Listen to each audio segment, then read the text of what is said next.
আমার খবর। বোলপুর টাউন ক্লাবে শুরু হলো ধীরানন্দ নায়েক স্মৃতি ফুটবল টুর্নামেন্ট 2025। প্রতি বছরের মতো এবছরও টাউন ক্লাবের উদ্যোগে এই ফুটবল প্রতিযোগিতার আয়োজন করা হয়। এবছরের ফুটবল প্রতিযোগিতায় রাজ্যের বিভিন্ন প্রান্ত থেকে 8টি দল অংশগ্রহণ করেছেন, যারা আনুষ্ঠানিক উদ্বোধন হয়ে গেল। এদিনের উদ্বোধন অনুষ্ঠানে উপস্থিত ছিলেন বোলপুরের বিশিষ্টজনেরা। বোলপুর টাউন ক্লাবে দীর্ঘদিন ধরেই খেলাধুলার চর্চা নিয়ে ছেলেমেয়েদের উৎসাহিত করে আসছে।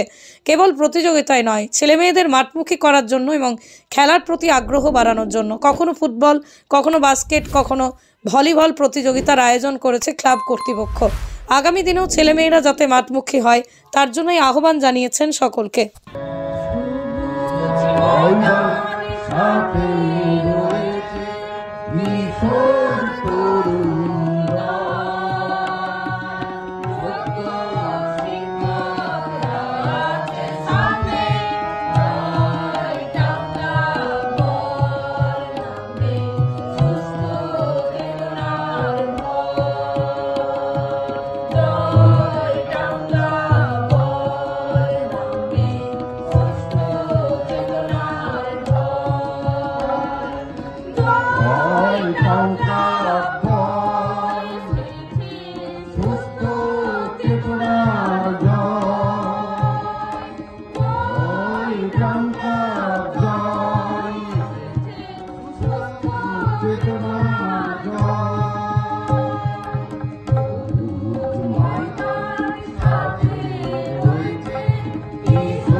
বোলপুর টাউন ক্লাব যে অত্যন্ত একটি বিশিষ্ট এবং প্রথম শ্রেণীর ক্লাব, এটা তো সবাই জানে বোলপুরের, এবং আপনারাও জানেন 82 বছরের ক্লাব।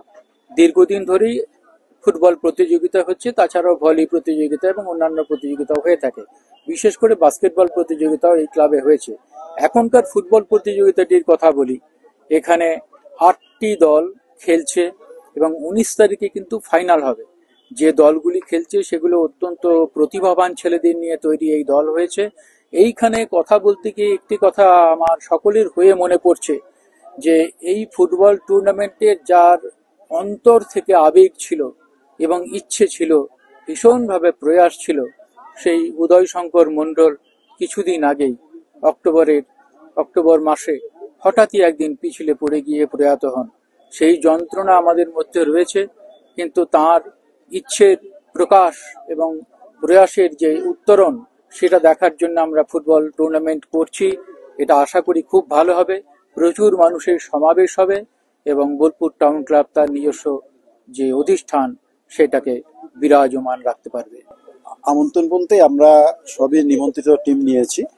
আমাদের ক্লাব ছাড়া আর 7টি দল, মোট 8 দলীয় নকআউট ফুটবল টুর্নামেন্ট হচ্ছে। আমরা আজকে তার শুভ উদ্বোধন হলো বিশিষ্টজনের পদধূলির মাধ্যমে দিয়ে।